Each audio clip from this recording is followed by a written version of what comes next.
What happens when the king of Muay Thai fights the greatest kickboxer? Of course, we had one of the most epic rivalries of all time. Peter Cunningham, he's sleep. Don't worry, I'm nobody's lunch. This is what happened when Peter Cunningham fought the real-life Street Fighter Sagat.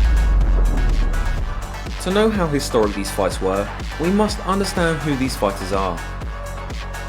They are both GOATs of their sports. You see, Sagat is the king of Muay Thai, the ultimate boss in Street Fighter. He is hailed as the most devastating fighter in Thailand history due to having the highest number of knockouts. Finish him! Perfect! As per Peter Cunningham and other Thailand sources, Sagat had over 200 knockouts in 300 fights. At the time, most of Cunningham's friends and family thought he'd lose, including the legendary Rob Kamen. Cunningham called Kamen, who was pound for pound number one, about fighting Sagat, and he basically told Cunningham he had no chance. One of Cunningham's heavyweight teammates trained with Sagat in Thailand and told him Sagat kicked harder than he did. Sagat was so legendary that the game Street Fighter based the character on him.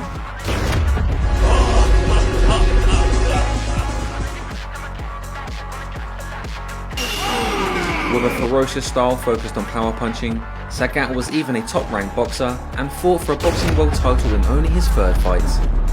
Of course, his Muay Thai needs no introduction. He fought and beat almost everyone in Thailand. Sagat has a style so effective that the legendary MMA coach Firas Zahabi became his protege.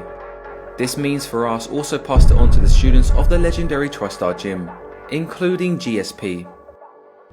Peter Cunningham, on the other hand, was the very best that North American kickboxing produced. Well, he says you'll fight anybody, any place, anywhere, with any rules in the world. Well, I'm sure we're going to see a lot more of Peter Cunningham. Who can beat him?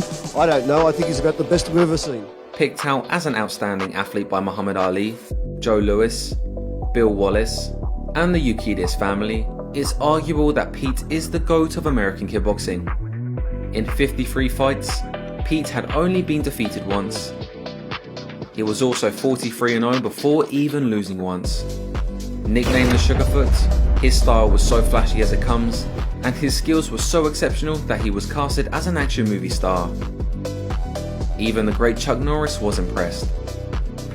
Cunningham was so fast that sometimes he can get 8 punches in before the opponent even reacts.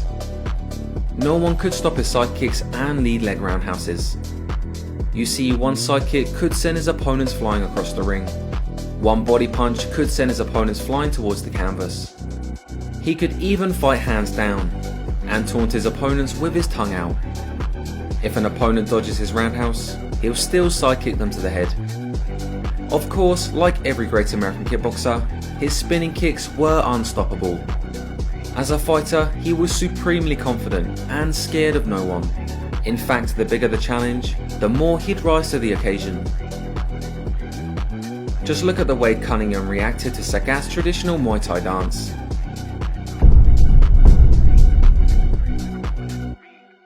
From the start of the fight, it was extremely fast-paced. Sagat attempted a flying kick, which was intercepted by Cunningham. They exchanged beautiful kicks with each other, immediately showing the merits of their styles. The extremely fast side kicks and snappy roundhouses of American kickboxing met the thunderous, powerful roundhouses of Muay Thai. It was hard to tell which style was better. Explosive active footwork of Cunningham met the stable plodding footwork of Sagat. Attempts to low kicks were made, but interestingly, it was often countered by side kicks. The theme of side kicks versus low kicks would become the most important factor. On the outside, however, Cunningham definitely had the advantage. He was able to snipe outside from long range, and he was visibly much faster. Sagat did attempt thunderous low kicks in the first round, but Cunningham would be so fast at picking up his lead foot to attack that Sagat's low kicks would sometimes miss. If Sagat missed with a low kick, then he would get hit with big combinations. This is the inherent problem with the style focused on single power shots.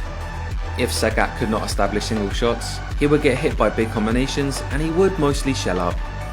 Because the footwork and side kicks were keeping him out of range, Sagat could not use his devastating punching power. This made him rely more on his kicking arsenal. In an epic moment, A side kick to the face landed the same time a low kick landed, sweeping the both of them. Both fighters got up and gave each other respect. Eventually, Sagat was able to land a big low kick and even a right hook to off-balance the American GOAT. Overall, the round was even and a battle of single shots versus combinations. In this fight, you could easily see how Cunningham was one of the most explosive fighters of all time. Just look at how when he falls to the floor, he explodes right away. Cunningham could even land low kicks on Sagat, which was very surprising. At the end of the round, both fighters showed supreme confidence and expressed battle joy. In round 2, Sagat switched tactics and went for switch kicks, pendulum kicks, and inside low kicks. This is an excellent choice due to Cunningham's stance. Being bladed means having a bigger body target for the left kick. It was working, and this allowed Sagat to start threatening and landing low kicks as well. Eventually, Sagat's scoring made Cunningham go from a defensive counter fighter to being on the offense, which gave a lot of battle joy to Sagat. Although Sagat looked very slick this round with his kicks, often fighting with his hands down, he could not land many punches due to the range control of Cunningham. But one thing was for sure, he landed some of the best switch kicks and pendulum kicks I've seen. To end the round, Sagat hit a beautiful sweep.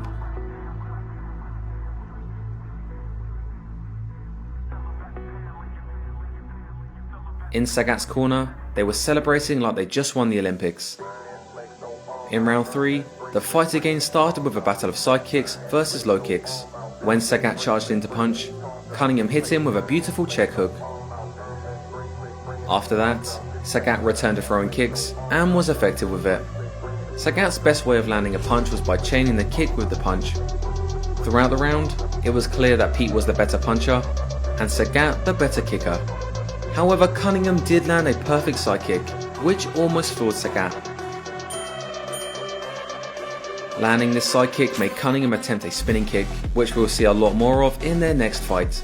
Cunningham being the better boxer is impressive. Sagat was a top-ranked contender in boxing, but Cunningham was also trained by the best American boxers too. To end the round, Cunningham landed a big overhand, and then they both celebrated like they just won the Olympics. In round 4, Sagat went back to a low kick strategy, and he timed it extremely well against the side kick attempts. Punching right after he kicked also sent Cunningham stumbling back. Sagat had great momentum this round, landing many of the combinations he threw. Low kicks, switch kicks, Superman punches, everything was working. My favourite moment was when Sagat tried the Muay Thai Superman and Cunningham swung a left hook so hard he sent himself flying. The sweeps were also hitting Cunningham perfectly.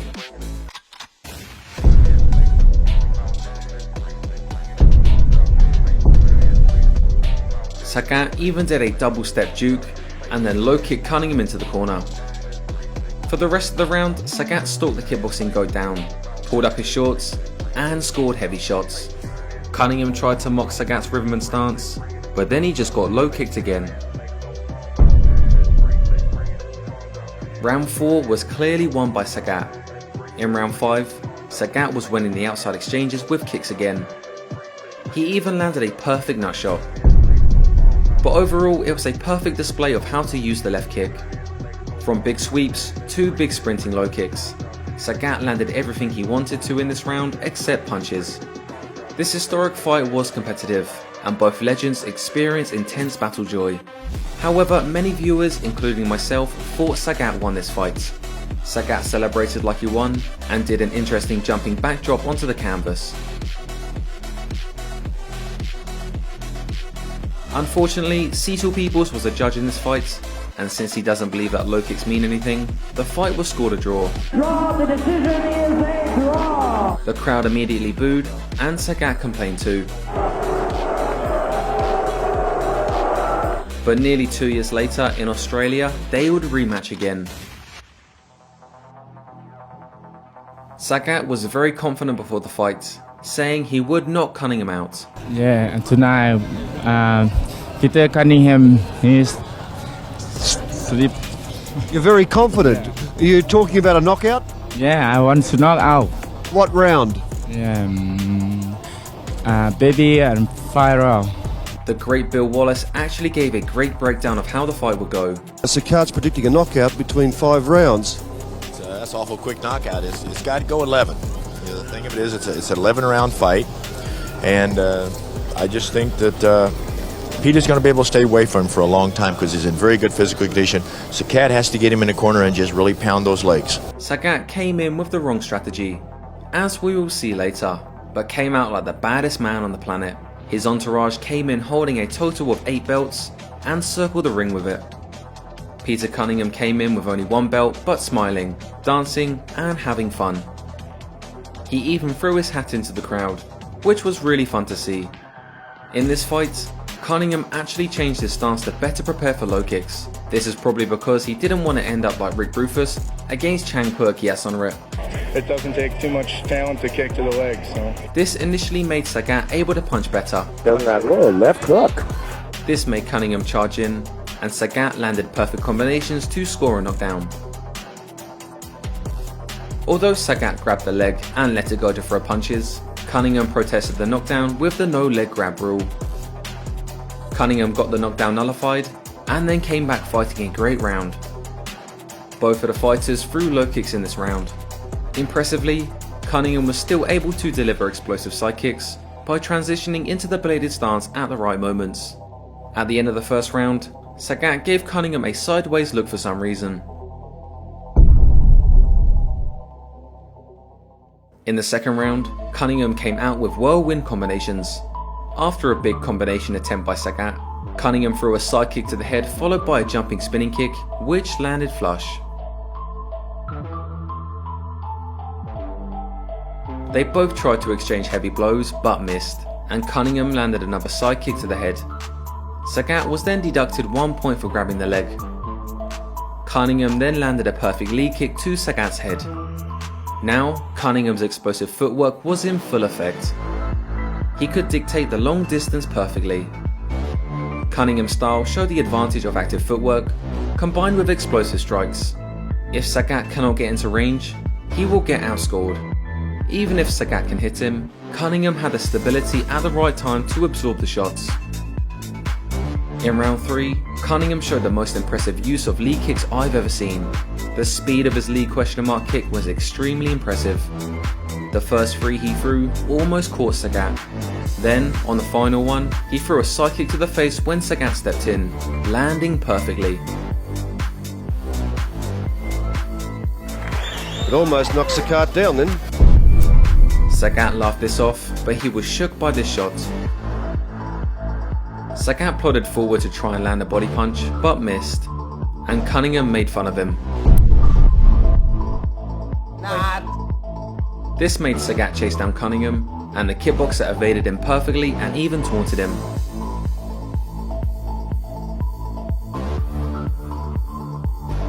At the end of the round, they were both exchanging good blows, and the ref stepped in and explosively shoved Cunningham onto the floor.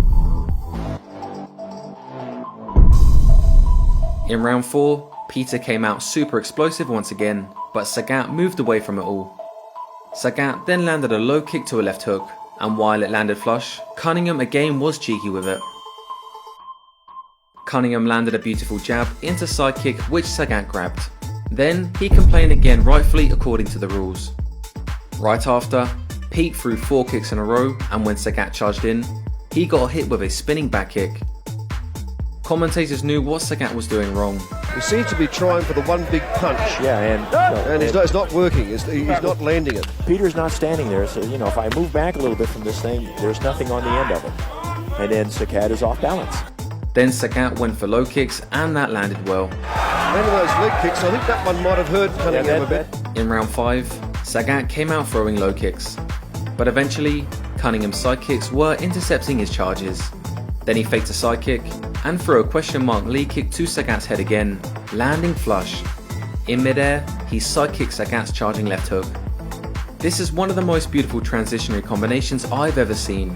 Sagat even acknowledged this with a nod, which Cunningham replied with a jumping spinning back kick. Spin kick. Yeah, jump spinning. Then he threw another spin kick. And again. Sagat tried to throw low kicks without a setup, but Pete actually did a great job of checking them. The transition of having a bladed stance to side kick and checking when Sagat charged in was beautiful. Perhaps no other fighter in history has so gracefully transitioned between the bladed and the neutral stance like Peter Cunningham. At the end of the round, Cunningham celebrated to the crowd. What Sagat said he would do, which was knock Cunningham out within 5 rounds, is now wrong. In round 6, Sagat charged straight into a side kick to the head once again. Pete then threw a side kick and jumped into a spinning back kick. As Sagat walked in, he got side kicked to the head again. This fight was the ultimate proof that side kicks work against Muay Thai. Landing these combinations made Pete super confident, so he started dancing around and landing punch combinations on Sagat. Eventually, Sagat was able to land 2 big low kicks. When he walked in, he was hit with a spinning back kick again, but tried to play it off. Cunningham offered a glove touch at the end of the round, and Sagat walked right past him. In the 7th round, Sagat had urgency and plodded forward to try and land big shots. Sagat got another warning for grabbing the leg, risking disqualification. This made Sagat angry and weighed forward even more to land shots. But Cunningham remained elusive, kicked Sagat to the face, and even hit him with a check hook. In round 8, Cunningham really put the pressure on. He landed multiple head kicks right away and sniped with multiple punching combinations. He even dodged all the combination punches like Sagat, which probably no one has ever done to him before. Sagat threw a roundhouse that looked like a knee to the commentators and Cunningham, and they protested, but the ref and Sagat knew it wasn't. In round 9, Cunningham was throwing 10 shots for every strike Sagat threw. The kickboxing GOAT then landed a double left hook which sent Sagat stumbling back. When Sagat charged in again for a left hook, it wobbled him.